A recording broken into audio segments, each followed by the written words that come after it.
আসসালামু আলাইকুম। আজকে আমাদের বরিশালের মতো করে কচু শাক রান্না করে দেখাবো। এটা দেশি কচু, যেটা আমাদের দেশে বলে কালো কচু, সেই কচুটা রান্না করেছি। ছোট দেশি চিংড়ি মাছ দিয়ে রান্না করেছি, আর এটা এত টেস্টি যে এই খাবারটা থাকলে আপনার বাসায় মাছ মাংসের দিকে কেউ ফিরেও তাকাবে না।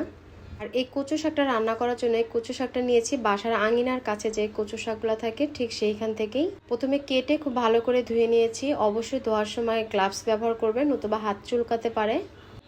তারপরে কেটে এখানে আমি দিয়ে দিলাম। আমি 2টা কড়াইতে দিচ্ছি যেহেতু অনেক বেশি।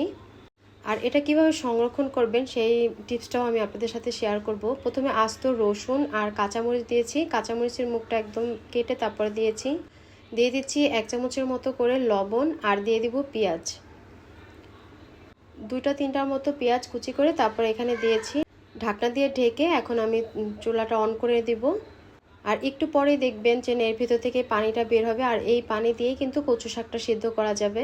এক্সট্রা আর কোনো পানি ব্যবহার করতে হবে না। তারপর এরকম নরম হয়ে আসলে খুন্তি দিয়ে একদম কচু শাকগুলো নরম করে ফেলতে হবে।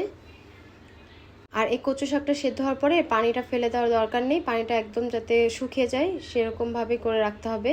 তারপর ঠান্ডা হওয়ার পরে আমি এটা একটা বক্সের ভিতরে রেখে ডিপ ফ্রিজে রেখে দিব। আর এভাবে রেখে দিলে এই কচু শাকটা পরবর্তীতে যেভাবে রান্না করে না কেন এটা খেতে কিন্তু বেশ দারুণ লাগবে।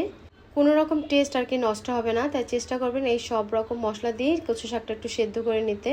কড়াই ভিতরে প্রথমে তেল দিয়ে নিচ্ছি, তারপরে দিয়েছি একটার মতো তেজপাতা, 3টা শুকনো মরিচ দিয়ে একটু ভালো করে টেলে নিব তেলের ভিতরে। যখন এটা ভাজা হয়ে যাবে তখন এর ভিতরে রসুন কুচি দিয়ে দিব। রসুনগুলো আমি কেটে কুচি না করে আমি থেতো করে নিয়েছি। এখানে 2টার মতো রসুন আছে। কচু শাক রান্নাতে পেঁয়াজ আর রসুনের পরিমাণটা একটু বাড়িয়ে দিতে হয়। তো আমি এখন দিয়ে দিচ্ছি পেঁয়াজ, 2 মুঠের মতো পেঁয়াজ দিয়েছি। আবারও আমি লবণ দিয়ে দিচ্ছি, তবে লবণটা বুঝে দিতে হবে কারণ আমি কচু শাকের ভিতরে কিন্তু সিদ্ধর সময় লবণ দিয়েছি। এখন পেঁয়াজটা খুব ভালো করে ভেজে নিতে হবে তেলের ভিতরে। যখন এরকম লাল লাল কালার চলে আসবে পেঁয়াজটা ভাজার সময়, তখন এর ভিতরে আমি দেশি ছোট যে চিংড়ি মাছগুলো এটা আমি ডিপ ফ্রিজে সংরক্ষণ করেছি এখান থেকে আমি একটুখানি দিয়ে দিলাম। যেহেতু চিংড়ি মাছ দিয়েছি তো কালারের জন্য অল্প একটু পরিমাণে হলুদের গুঁড়া দিয়েছি, আর 1 চামচের মতো আমি মরিচের গুঁড়া দিয়েছি। আর ঝালটা আপনাদের টেস্ট অনুযায়ী দিতে হবে, কারণ আমি কিন্তু কাঁচামরিচ দিয়েছি, আবার নেক্সট টাইম আবারও কিছু কাঁচামরিচ দিব। তো মশলাটা কষাতে যাতে পুড়ে না যায় এর জন্য অল্প একটু পরিমাণে পানি দিয়ে খুব ভালো করে এটা আমি কষিয়ে নিয়েছি। তখন দেখবেন তেলটা একদম ছাড়া ছাড়া হয়ে গেছে চিংড়ি মাছ থেকে, সে পর্যায়ে সিদ্ধ করে রাখা কচু শাকটা দিয়ে দিব। বিশ্বাস করুন এই কচু শাকটা এত টেস্টি হয়েছে, এত ভালো লেগেছে যা বলার মতো না। তারপরে খুব ভালো করে এটা মিশিয়ে নেড়ে চেড়ে দিতে হবে।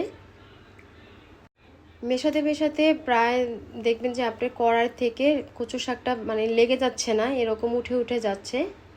আর এইটা আসলে আপনারা ভিডিও দেখেই বুঝতে পারতেছেন যে এটা কত নাড়তে হবে। এ পর্যায়ে মুখে দিয়ে একটু দেখবেন, যদি দেখেন যে গলা চুলকায় তাহলে এখানে একটুখানি লেবুর রস অথবা তেঁতুল ব্যবহার করতে পারেন। প্রায় 10 মিনিটের মতো রান্না করার পরে আবারও আমি কিছু আস্ত রসুন আর কাঁচামরিচ দিয়ে দিলাম। তারপর এখন আবারও এটা নেড়েচেড়ে দিতে হবে যতক্ষণ পর্যন্ত না আমার কাঁচা রসুনটা সেদ্ধ হচ্ছে আর কাঁচামরিচটাও যাতে সেদ্ধ হচ্ছে। চুলার আঁচটা মিডিয়াম টু লোতে রেখে এভাবে করে আরও 5-6 মিনিটের মতন আমি এটা রান্না করে নিয়েছি। ব্যাস তৈরি হয়ে গেল আমার কচু শাক রান্না।